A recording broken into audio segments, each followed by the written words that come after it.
Coming up on Peninsula Beat, it's a kickoff to summer as we preview this annual event. What did local resident find while he was on a nature hike? Residents did some spring cleaning while attending this event sponsored by the city. Experience multicultural dining at this local hotspot.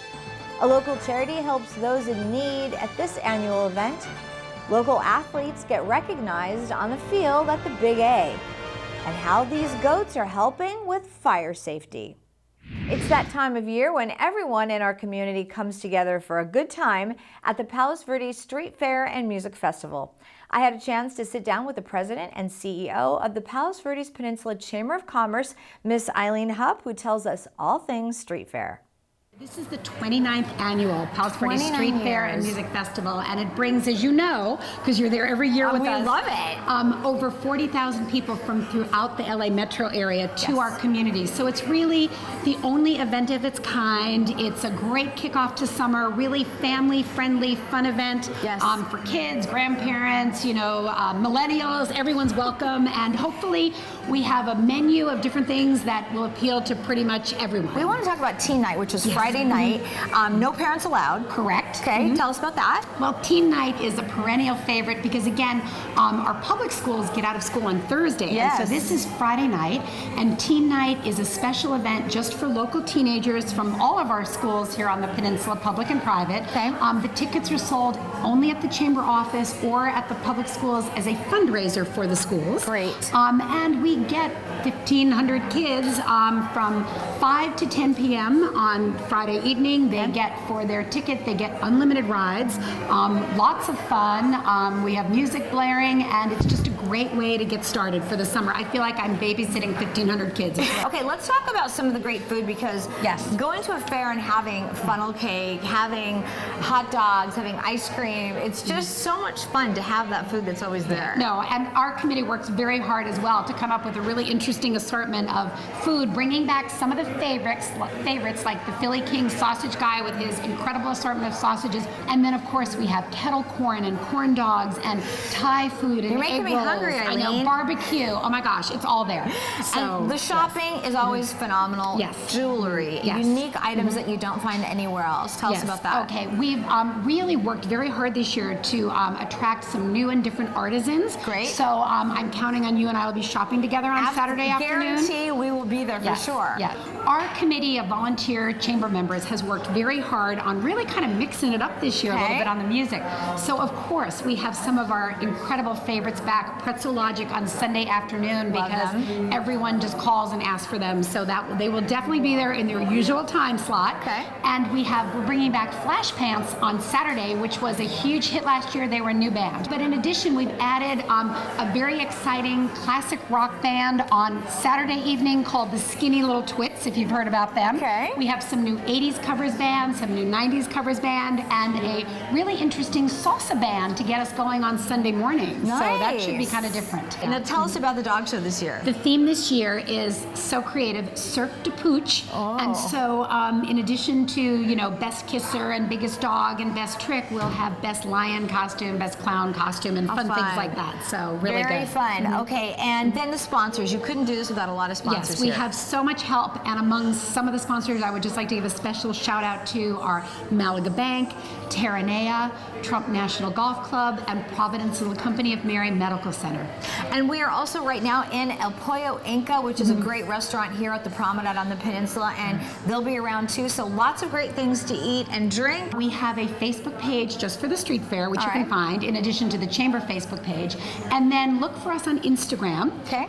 Just follow PV Street Fair, and you can use the hashtag PV Street Fair. We will be running some Instagram contests prior to the event where you can win packs of carnival wristbands. Right. Because for the event itself is free admission. It's free, and we want to talk about the free parking as well, so you can park right across the street at the high school. Exactly. We do have free parking, and we have shuttle buses that we're able to provide courtesy of our wonderful Los Angeles County Supervisor, Don Kanabe, who sponsors those shuttle buses for us, so it makes it really easy for people to take advantage of the free parking and just get a ride over to the street fair. Very good. Yes, remember the fair is free. It's all weekend long. And what are the hours of the fair? So except for Teen Night. Eileen. Elaine, Right, because she'll right. be there around the clock, but for Pretty the regular much. people that go. Pretty much. The chamber staff and I will be there, yes, pretty much 16-hour days. Yes. But of course, Friday evening is teen night from 5 to 10. Okay. And then Saturday is 10 a.m. to 10 p.m. and Sunday is 10 a.m. to 9 p.m.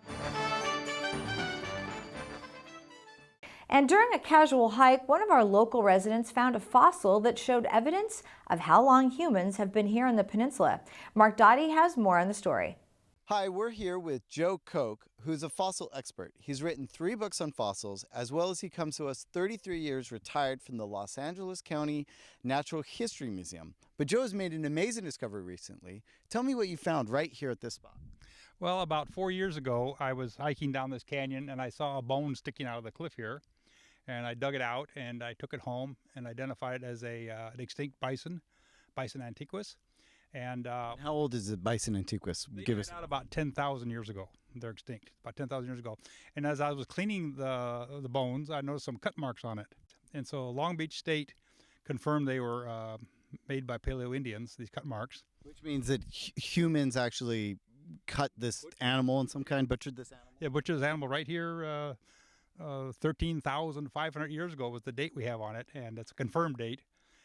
So that's one of the oldest dates in California, if not the oldest, and one of the oldest dates in the United States of humans.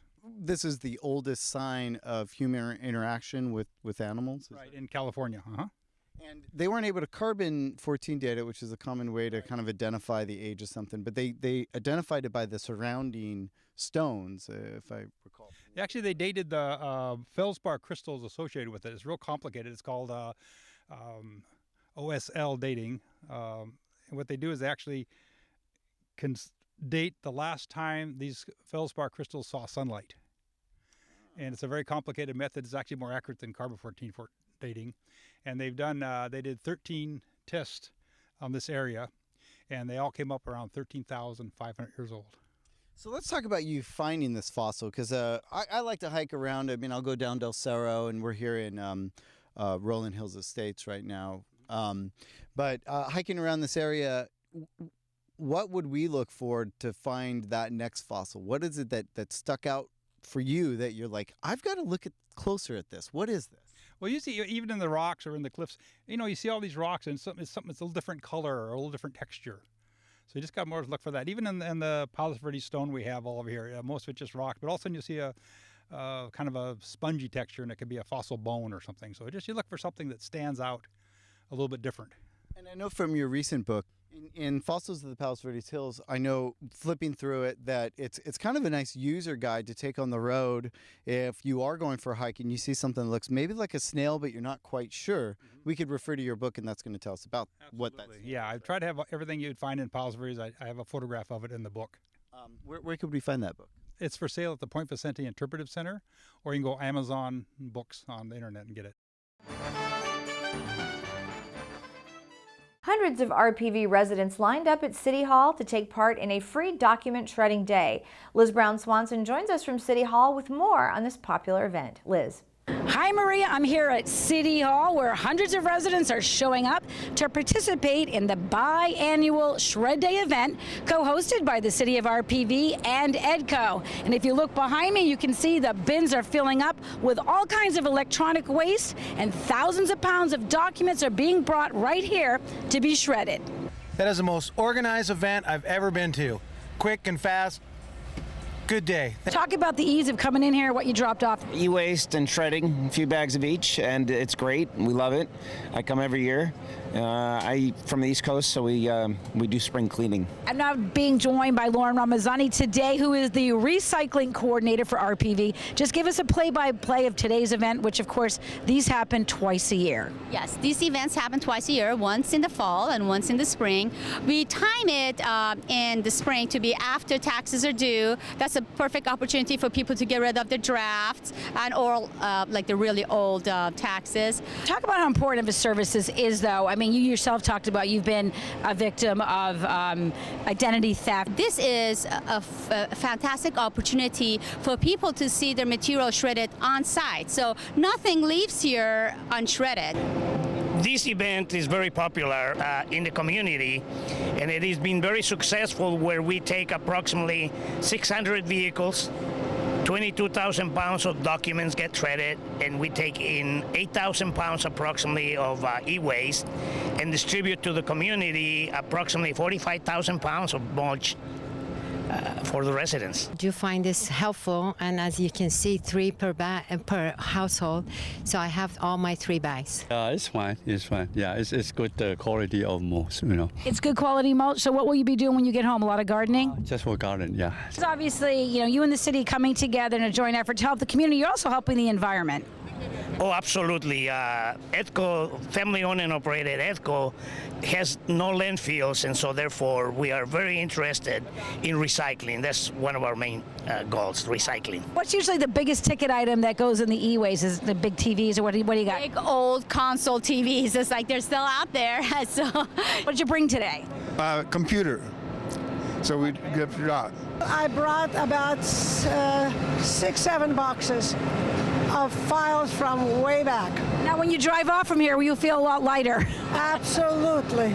And I'll return in October. What an operation here. Cars have been rolling in all morning, and by the time this shredding day event ends, more than 30,000 pounds of papers, documents, electronic waste will be hauled out of here and taken to be recycled. And no matter who I spoke with, they all said they were grateful that the city and EDCO has teamed up to help them meet all their recycling needs. I'm Liz Brown Swanson reporting for RPV TV. The next free document shredding day will be held in October. For more information, you can check out EDCO's website at rpvrecycles.com. And when we come back, you can experience flavors from all over the world on this special night at Trump National. And a local charity holds their annual event just in time to kick off summer. Don't go away. Recently, there has been an increase of burglaries in our community. The Sheriff's Department and the Police Department are working hard to combat the problem, and they would like you to get involved. If you see something, say something. If you see something out of the ordinary in your neighborhood, take pictures and call the police. Be on the lookout for unidentified vehicles or persons in your neighborhood, and write down license plate numbers and vehicle descriptions so you can give accurate information to law enforcement. Get to know your neighbors and form a neighborhood watch. Let neighbors know when you're out of town so they can watch over your house. Remember to lock your doors even when you're home. Secure gates and backyard access at all times. Keep valuables out of sight and arm your home with an alarm. Never let strangers inside of your home. Request identification from people who claim they need to work on your house or say they're from the utilities company. If you see something, say something. Let's prevent crime together. For more information on crime prevention, go to the website lameda.lasd.org.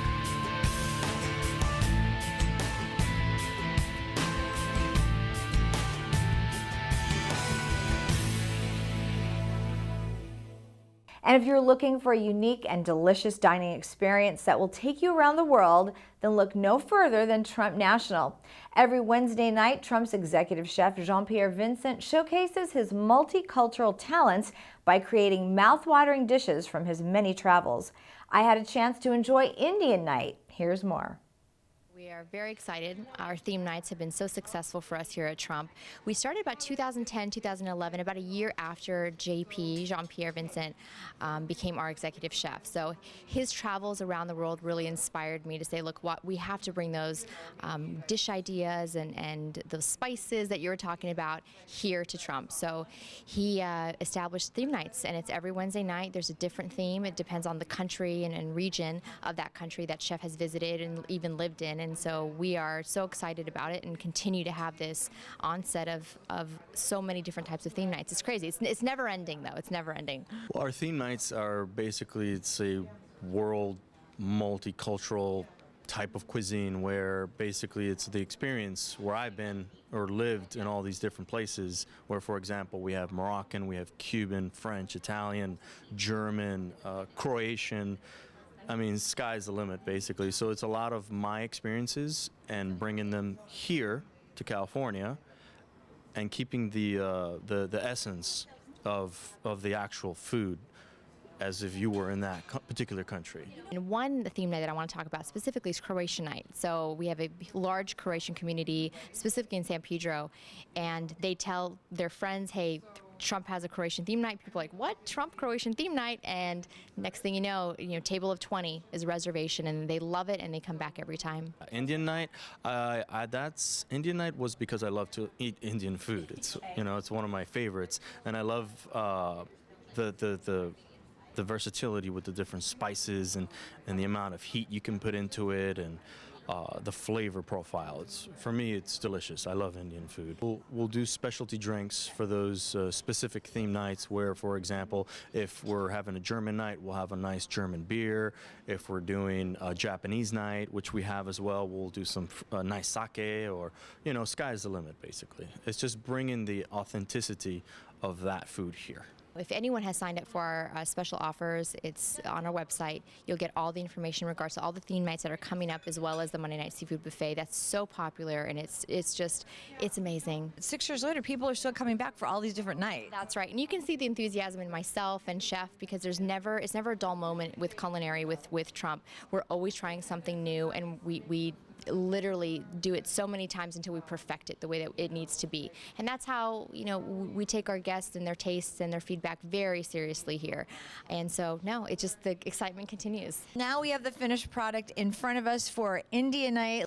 If TV can capture smells, yes, you would be even more impressed. And that was the first thing that we noticed too, is how great it smells. Tell us about what we have in front of us, Chef. So in front of us right now we have the sweet pea and potato soup, which is really delicious. As well as we have the chicken tandoori, which has been marinated for 48 hours in yogurt, spices, different vegetables, garlic, ginger, and we roasted it in the oven at a high heat. As well as we have the rice pilaf with saffron, and we have the Balti vegetables, which has a melange of different vegetables, zucchini, chickpeas, tomatoes, yellow squash. It's really delicious. We have the raita sauce, which is what the Indians use to cool down their palate when they're eating such spicy food. And for dessert, we have the coconut almond tart with a nice homemade mango sorbet. We have to taste some of this amazing food, and remember, theme nights are every Wednesday night and they rotate, so come and try all of them because I'm sure they're all amazing. And then if you taste that with the sorbet, I'm gonna just eat this for the rest of my life. Oh my gosh, delicious. Again, come to Trump National Wednesday nights and taste all the flavors of our chef here, Chef Jean-Pierre. Ride to Fly is a therapeutic horseback riding program which supports individuals who are mentally and physically challenged. They recently held their annual event, and reporter Lisa Baragos was there for all the fun. We're here at the Ride to Fly Country Carnival fundraiser, and if you have a look behind me, you'll see tons of families, friends of the community, children. Everyone's having a great time. Let's go check it out. Gail, thank you for speaking with us. Would you like to just take a moment and kind of share a bit more about what Ride to Fly is? Ride to Fly is a therapeutic horseback riding program for the mentally and physically challenged, and what it does is increases their muscle strength, it stretches their muscles, it increases core strength, good socialization, increases their skills in that. So Vanessa, what brings you here today to the Ride to Fly Carnival? So I am a volunteer at Ride to Fly and a volunteer liaison on the board, and today I'm managing the pony rides and the petting zoo. And what drew you to this organization? I really like that you got to interact with the kids as well as the horses, so it's you get this really good experience with working on the kids' motor skills, and you also get to groom the horses and work the horses, so that's a fun part of it too. Do you just want to tell us a little bit more about this event? It's annual, I know. So we have the Gymkhana going on right now, so it's really fun to watch the horses compete and all the different kids and all ages. We have the petting zoo, which is really fun, and then we have pony rides, and we have food and all kinds of events and games happening, so it's really fun. My daughter Cheyenne goes to Ride to Fly, and she's 12 years old, and she's in the 6th grade, and she has autism. And this has just been the best program ever for her. I get the chills and I get emotional just thinking about it, but we've been really blessed to be able to have her in this program. And I have seen a lot of progress with her, and she seems a lot calmer now, especially after she does her ride. And she just rode one of the horses right now, and she just did fantastic. She hopped off the horse and did a little dance, and she did really well. Obviously, as an instructor, and you are facilitating these changes, would you like to just share, anything that comes to mind in particular? One thing, I'm also a speech pathologist. There was a little boy that was autistic, and he didn't speak. He wouldn't say a word. And, the mom was hoping that he would talk at some point in time. Through the therapy session, at the very end, he told the horse, "I love you, Willie." And I said, well, you know what? Maybe you could say that to your mom and just say, "I love you, Mommy." And he did that, and that was like the first time he just ever said anything. And it's like, why or how that happens via a horse, I think it's because horses are non-judgmental. Kids feel like they can talk to them, and the horse is not going to say anything back that is going to be hurtful. It's just amazing. It's almost something you have to see to believe. Seeing people walk for the first time, kids that haven't really been ambulatory or have been on crutches for a long time, all of a sudden become better walkers because of the strength that it gives them in various areas of their body. That's very important. There are no machines that can really do the same thing that a horse does for a human body. Basically, it's just an incredible, incredible transformation that we see with our kids.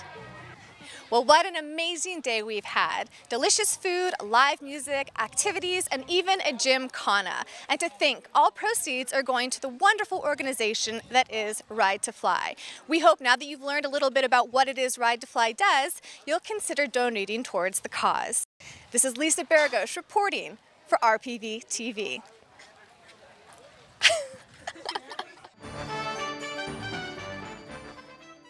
It was a night to celebrate sports and academics, as many PV high school athletes were recognized by the Los Angeles Angels on the field in a pregame ceremony. Here's more from the Big A.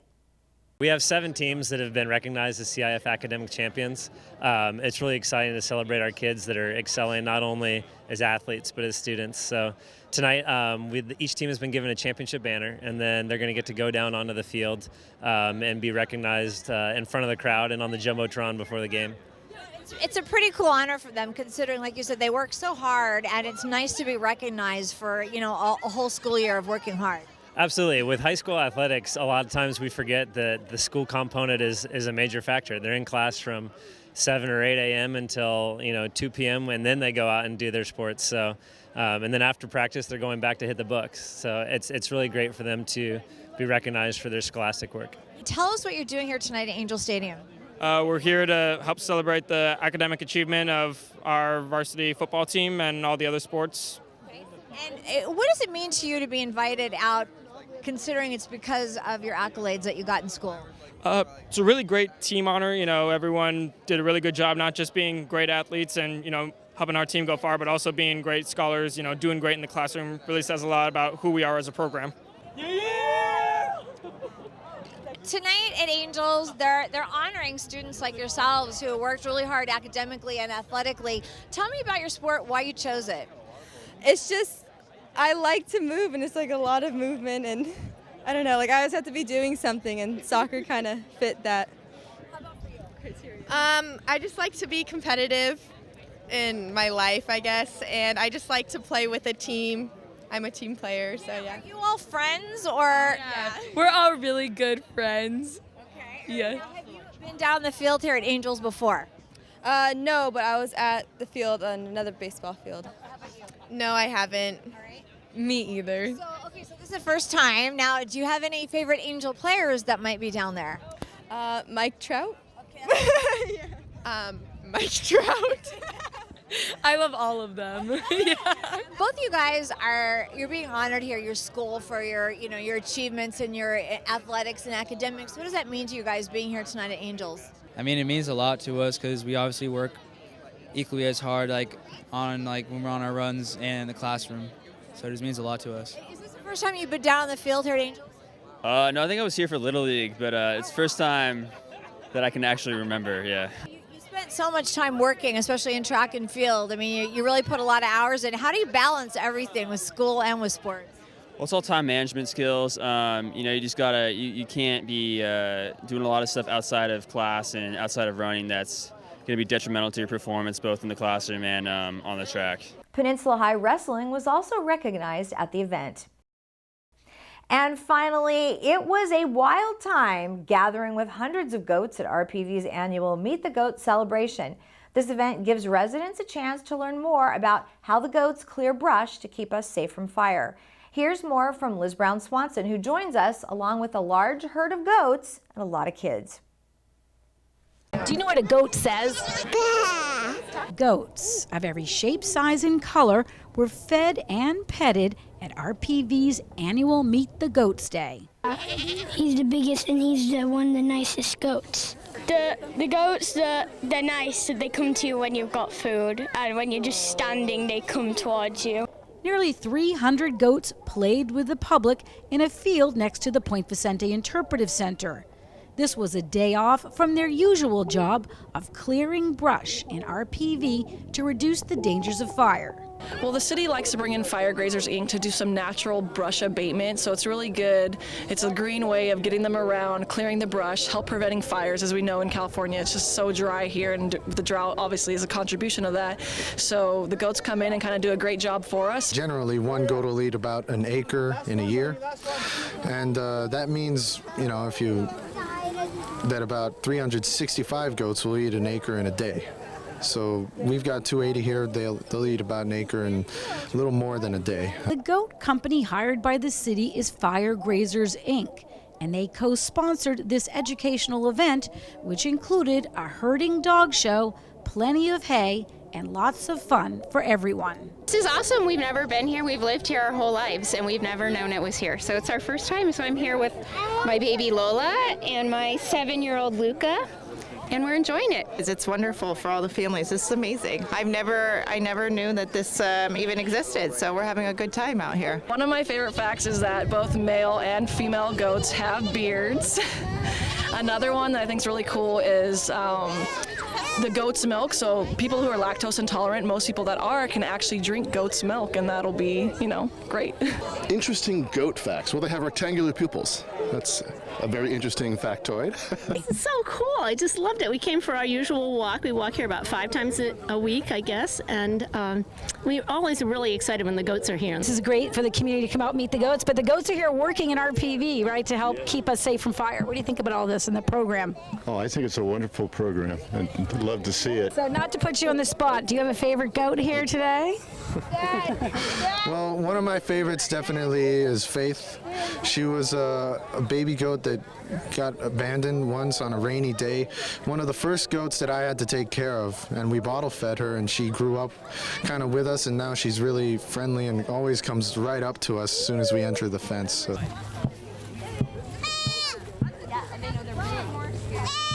All right, we're going to wrap it up here. I'm being joined by Misty. You having fun? Yeah.